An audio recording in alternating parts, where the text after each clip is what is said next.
नमस्कार बच्चों, आप सभी का स्वागत है मेरी यूट्यूब चैनल होम साइंस में, जिसमें मैं आज आप सभी को पढ़ाने वाली हूँ एमए प्रथम वर्ष का सेकंड पेपर है बाल विकास। जी हाँ, बाल विकास है, जिसमें मैंने यूनिट सेकंड लिया है मातृत्व पितृत्व काल के बारे में। और आप सबको पता है यूनिट फर्स्ट क्या था हमारा, बाल विकास का परिचय। अब यूनिट सेकंड देखते हैं। फर्स्ट प्रश्न होगा हमारा मातृ कला एवं शिशु पालन अर्थ एवं महत्व। फर्स्ट प्रश्न है और इसके बारे में हम लोग डिटेल में जानेंगे। और जिन बच्चों ने चैनल को सब्सक्राइब नहीं किया है, चैनल को सब्सक्राइब अवश्य कर ले।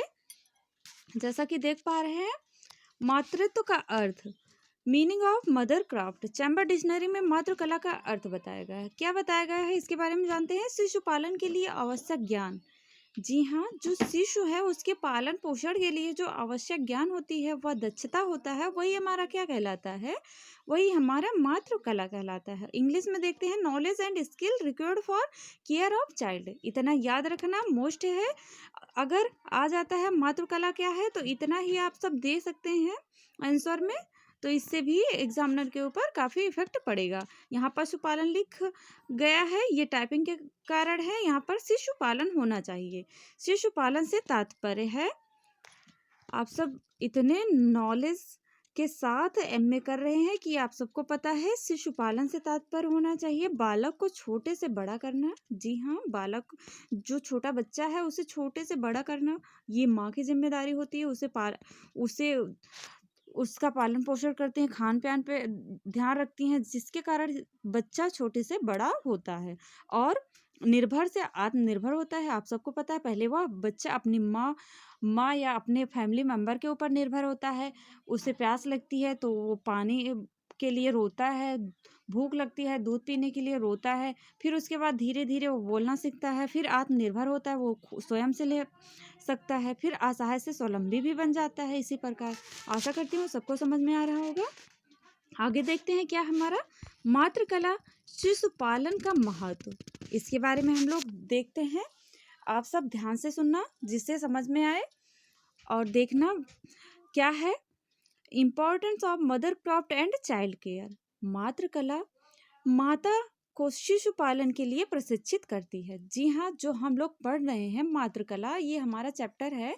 इसमें यदि पूछा जाए मातृकला क्यों पढ़ा जाता है, तो आप सब बोल सकते हैं शिशु पालन के लिए प्रशिक्षित करती हैं। माताओं को शिशु पालन के लिए प्रशिक्षित करती है। क्या मातृकला प्रशिक्षित करता है, यह माता के लिए निर्देशिका का कार्य भी करती है। जी हाँ, निर्देशिका का कार्य करती है तथा बालक में क्या होता है, बालक के बेहतर वृद्धि एवं विकास में सहायता करती है। बालक के वृद्धि एवं विकास में भी सहायता करती है। क्या सहायता करती है, मातृकला सहायता करती है। इसके बाद देखते हैं क्या है इसके बाद, आजकल मात्र कला की शिक्षा बालिकाओं को औपचारिक शिक्षा के अंतर्गत। जी हाँ, मात्र कला की शिक्षा औपचारिक शिक्षा, जैसे जो घरेलू शिक्षा होती है वही तो हमारी औपचारिक शिक्षा होती है, उसके अंतर्गत 10वीं और 12वीं की कक्षा में दी जाती है। 10वीं 12वीं की कक्षा में बालिकाओं को ये शिक्षा दी जाती है, जिससे गांव कस्बों एवं अशिक्षित महिलाओं में भी शिशु पालन के लिए विकसित तरीके अपनाए जाने लगे।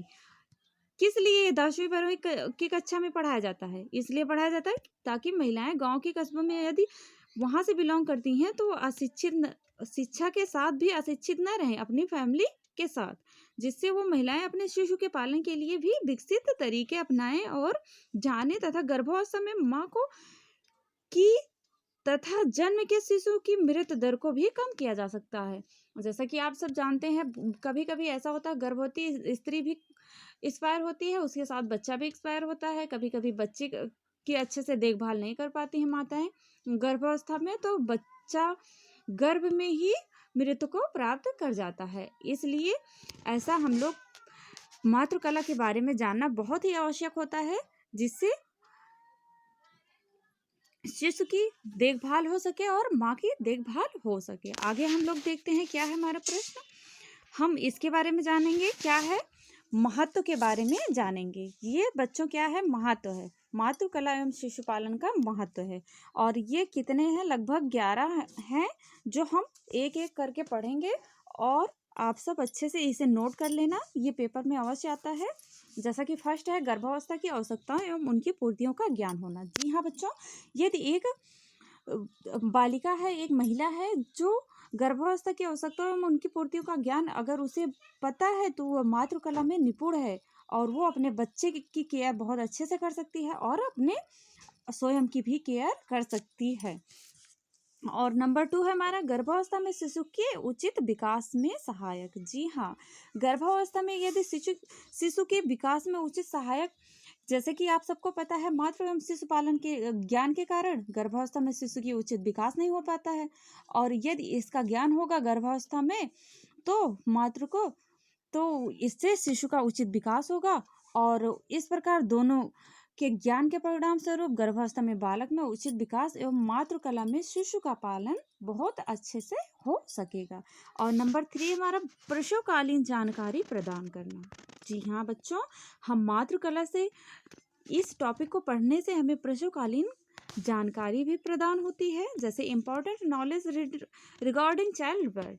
तो इससे क्या होगा, शिशु के जन्म के समय हमें आवश्यक वस्तुओं एवं तथ्यों की जानकारी भी होगी और फिर हम इसके अंतर्गत क्या कर सकते हैं, मातृकला के अंतर्गत इसको प्राप्त भी कर सकते हैं और नवजात शिशु की आवश्यकताओं का भी हमें ज्ञान होगा, जिससे हम उस समय जैसे भोजन, वस्त्र, सफाई, विश्राम, नींद, ये सभी क्या है हमारी इम्पोर्टेंट आवश्यकताएं हैं, इनके बारे में हमें नॉलेज होगा प्रसवकालीन आवश्यकताओं के बारे में, तो हम जानकारी प्रदान कर सकते हैं और मातृ एवं शिशु की मृत्यु दर में कमी भी कर सकते हैं। और इसके बाद हमारा क्या है, मातृत्व प्राप्ति में सहायक। जी हाँ, 4 नंबर है हमारा मातृत्व सहायक में प्राप्ति में सहायक।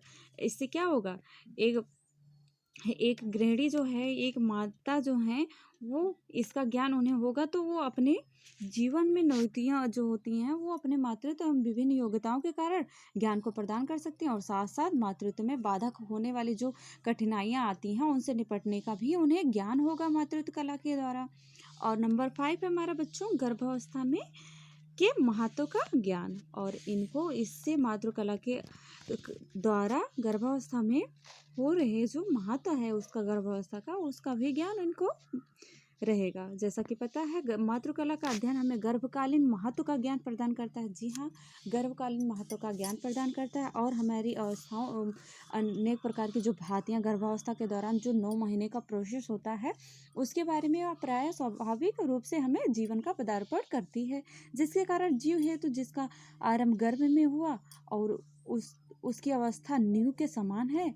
गर्भावस्था में भोजन, स्वास्थ्य, बीमारियां, मानसिक स्थितियां आदि बालक के माँ के गर्भ के विकास को तय करती है। इस प्रकार हम जान सकते हैं कि गर्भावस्था के महत्व का कितना ज्ञान होता है। आशा करती हूँ आप सबको बहुत अच्छे से समझ में आ रहा होगा। और जिन बच्चों ने चैनल को सब्सक्राइब नहीं किया है, चैनल को सब्सक्राइब किया करें और लाइक अवश्य किया करें, कमेंट भी किया करें, जिससे हमें पता चले आप सबके ऊपर क्या इसका प्रभाव पड़ रहा है, आप सब अच्छे से पढ़ रहे हैं या नहीं पढ़ रहे हैं। इसके बाद हमारा 6 नंबर है, क्या है 6 नंबर, मातृकला का ज्ञान किसी राष्ट्र को स्वस्थ नागरिक प्रदान करने में सहायक है। जी हाँ बच्चों, मातृकला का ज्ञान जो होता है, जैसे कि इंग्लिश में देख लेते हैं क्या होता है, act as healthy citizen for any country. जी हाँ, किसी भी देश में, किसी भी राष्ट्र में मातृकला का ज्ञान नागरिक प्रदान करने में, स्वस्थ नागरिक प्रदान करने में सहायक होता है। जैसे कि मातृकला का ज्ञान से ही देश के राष्ट्र का स्वस्थ बुद्धिमान, जी हाँ, स्वस्थ और बुद्धिमान नागरिक जो प्रदान करता है, माता के द्वारा ही स्वस्थ बुद्धिमान नागरिक ही प्रदान होता है, क्योंकि माँ ही एक ऐसी स्त्री है, स्त्री अर्थात एक ऐसी माँ, एक ऐसी संस्था होती है माँ के द्वारा, फैमिली के द्वारा एक ऐसी नॉलेज होता है, एक ऐसा ज्ञान होता है जिससे बच्चा धीरे धीरे डेवलप करता रहता है और उसका विकास भी बहुत अच्छे से होता है और उसके स्वास्थ्य और मेमोरी, ज्ञान, बुद्धि, इन सभी पर भी बहुत ही प्रभाव पड़ता है। क्योंकि अगर स्वस्थ व्यक्ति रहेगा तभी तो उसके स्वस्थ मस्तिष्क में स्वस्थ मन का निर्माण होगा। किसने कहा था ये, क्रो एंड क्रो ने कहा था। आगे देखते हैं क्या है हमारा 7 नंबर है, शिशु पालन की दिग्दर्शिका के रूप में सहायक। जी हाँ, शिशु पालन की दिग्दर्शिका क्या होता है, इंग्लिश में जान लेते हैं गाइड। जी हाँ, गाइड को ही हम दिग्दर्शिका कहते हैं। और शिशु पालन के लिए मातृकला दिग्दर्शिका गाइड का कार्य करती है, क्योंकि अगर हम शिशु पालन के ऊपर हम उसके ऊपर पढ़े हैं, पता है, हमें नॉलेज है, तो हम शिशु का पालन बहुत अच्छे से कर सकते हैं। नंबर 8 है हमारा बच्चों, क्या है नंबर 8? स्वास्थ्य आदतों के निर्माण में सहायक। जी हाँ, स्वास्थ्य आदतों के निर्माण में सहायक होती हैं। यदि मातृकला का ज्ञान होता है तो वो अपने बच्चों को जो गंदी आदतें हैं उन्हें छुड़ाने के का तरीका भी उन्हें मालूम होगा और ज्ञान भी होगा, जिसके अध्ययन से वो अपने बच्चों को समस्यात्मक व्यवहार की समस्या से दूर रख सकती हैं। इसके बाद हमारा 9 नंबर है मातृ एवं शिशु मृत्यु दर को कम करने में सहायक। जी हाँ, अगर एक महिला को नॉलेज होगा तभी तो वो मातृ एवं शिशु के मृत्यु दर में कमी ला सकती है। जैसा कि पता है आप सबको, यदि शिशु के पालन का अध्ययन होगा महिला को, तो वो वरदान के रूप में मिलने वाली संतानों की संख्या अधिक होने पर कैसे परिवार में सभी प्रकार के दुखों का कारण बनती हैं, तथा अधिक संतान धारण करने से क्या होता है, माँ के स्वास्थ्य पर कितना घातक प्रभाव पड़ता है।